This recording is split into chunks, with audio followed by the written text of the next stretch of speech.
Remember your first day in Jiu-Jitsu. You were taught, along with all the rest of us, that there's a positional hierarchy in the sport of Jiu-Jitsu. That once the fight goes down to the ground, you're expected to get past your opponent's legs and work your way through a hierarchy of pins, culminating in the mounted position or the rear mounted position. This idea of a positional hierarchy is embedded in the minds of every Jiu-Jitsu student down on the ground. A major theme of this video is that we want you to do the same thing in the standing position.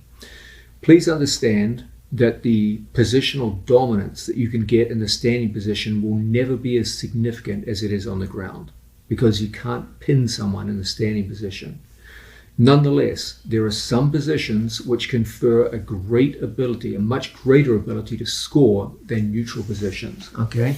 Again, it's hard and even risky to score from neutral positions. There's so many things that can go wrong. I can shoot here and get sprawled on and carry my opponent's weight. I can be submitted if I put my head in the wrong position.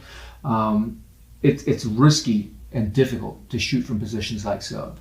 Contrast this with a dominant position like standing rear body lock, where from here it's almost impossible for my opponent to go into upper body submissions, and he has a few lower body submissions which are easily avoided from this position. Okay, it's relatively easy for me to score from a position like so. It's much easier to score on people when you're behind them than when you're in front of them. Conversely, with short offense. In the case of short offense, from here, it's very, very difficult for my opponent to get into any kind of realistic submission opportunity. It's hard for him even to counter from positions like so, and relatively easy for us to score. Okay, so one of the major things that we'll be pushing in this video is the idea that positional hierarchy applies in the standing position almost as much as it does in the ground position. The amount of positional dominance you can attain will always be less in the standing position because you're not pinning people from on top. Okay, but it is there nonetheless. And a big theme that we'll be pushing is we should be trying our very best to get position before takedowns. You're all very familiar with the idea of getting position before submission. You've been indoctrinated with this from your first days in Jiu-Jitsu, and you should carry a similar mindset in the standing position. You don't always have to try and shoot from neutral positions in a relatively risky fashion where things can go badly wrong, when instead you can work for position in the standing position, standing rear body locks, short offense, and then make your life much, much easier by working from those dominant positions into your various takedowns and scores. Now, when you first begin the study of standing position, you're always getting taught how to shoot from neutral position. And it's natural that this should be the case because that's the most common scenario you find yourself in. That's where you spend most of your time in the standing position. But let's not kid ourselves. Shots from open position are difficult and in some ways kind of risky. There's a lot of things that can go wrong. A big theme that we'll be pushing in this video is that reshots are significantly easier than shots from neutral positions. What do we mean by this? If my opponent's in good stance, it's going to be hard for me to penetrate through a well-structured stance and get to my opponent's legs and put my opponent down. I'm going to have to do a lot of good work with setups in order to make it possible. As long as my opponent's stance is not compromised, it's hard work to enter from a neutral position. Your opponent's stance gets broken every time he goes to make a shot. Okay, when someone goes to make a shot and fails, when we come back, their defense is compromised. And as we see them going to recover, when you go in on a compromised stance, you suddenly find it significantly easier for you now to start taking people down to the mat and getting to your score. Okay? We'll be spending quite a bit of time on the idea that shots from neutral against a strong stance is quite difficult and require a good ability to set things up. Whereas reshots, on the other hand, you're shooting into a broken stance. Your opponent's defense is severely compromised at the end of a failed takedown. And this is probably one of the easiest ways for you to learn to score. So we'll be pushing this theme on you that reshots, by their very nature, are significantly easier than shooting from neutral. When you first start looking at no-gi Jiu-Jitsu skills in a standing position, it's very natural to look at it and say, man, it just looks like wrestling to me. And it looks kind of like a cheap imitation of wrestling in many ways. That's understandable because there is a huge amount of overlap between the two sports. But let's also not misunderstand the fact that there's some massive differences as well. Probably the single most pointed difference between the two is the presence of submission holds in jiu-jitsu and the impact that that has upon the standing position and the skills that we work. Submissions in jiu-jitsu standing game function kind of like the joker in the pack. They throw everything off. Many of the standard moves of wrestling work very, very well within the sport of wrestling and are relatively low risk. Suddenly they become significantly more risky when submissions are present. You have to be mindful of the impact of submissions, and it will have serious effects upon your behavior in the standing position. Certain kinds of shots, certain kinds of body controls suddenly become, you have to be much more aware of submission danger when you go to employ them. Even the way in which you hold your stance will change, and our training will have to reflect the presence of submission holds. Submissions have two effects. Okay, first, they can end the match at any given time. You can be dominating the standing position and suddenly get caught in a guillotine and the match is over. Okay, you might have overall significantly better standing skills than your opponent and still get finished in the standing position. So this is something we have to be very much aware of as we practice throughout this video. The other is tactical. Understand that submissions take precedence in jiu-jitsu over anything else. So say, for example, Placido, you're standing, and I hit Placido with a simple double leg takedown, and Placido locks up an arm and guillotine. Even if I do take Placido down now and put him down to his base, from here, even if Placido's guillotine fails and I defend it adequately, keep on board, tape. Please note that I have not scored a takedown. As long as I'm in the threat of a guillotine, I have scored 0. If Placido is smart, he can use this tactically so that as he feels his guillotine is not working, he's got time now to quickly come up and heist and get back up, and I scored nothing. Okay, it looks ostensibly like I took Placido down and held him on the ground for a period of time. So under wrestling rules, I would have scored there. Under jiu-jitsu scoring criteria, you've scored nothing because there was still a viable threat of submission as I attempted to take down. And then once the submission hold was broken, Placido has 3 seconds to quickly get back up to a neutral position, and I've scored nothing.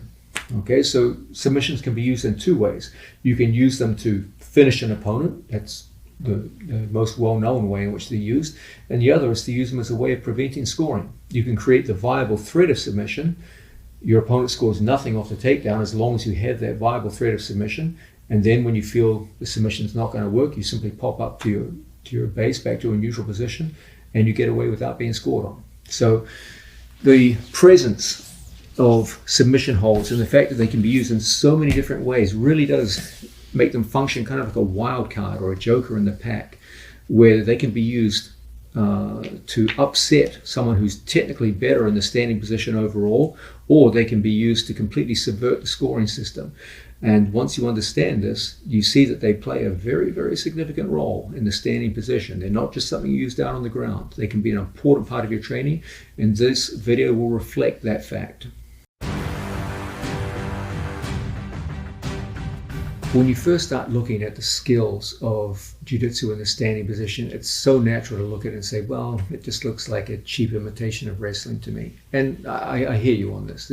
When you first look at it, yeah, there's a lot of overlap. There's a lot of resemblance. Some of it superficial, some of it deep. And I would be a straight up liar if I said to you that a large part of modern jiu-jitsu's technique isn't inspired and taken from wrestling. But please understand, there is a massive difference between the two sports in scoring criteria. Whatever superficial similarities you see are completely reversed when it comes time to look at the scoring criteria in jiu-jitsu. These are radically different. So even when you look at the technical expression of the sport, you'll see many similarities, similar kinds of takedowns, similar kinds of takedown defenses, etc., etc. How you go and score, they're 2 completely different worlds. And your approach to train in the standing position must reflect this fact. Okay? please understand the basis of the scoring system in Jiu-Jitsu Plus, if you're standing, is based on a dilemma between two kinds of threat.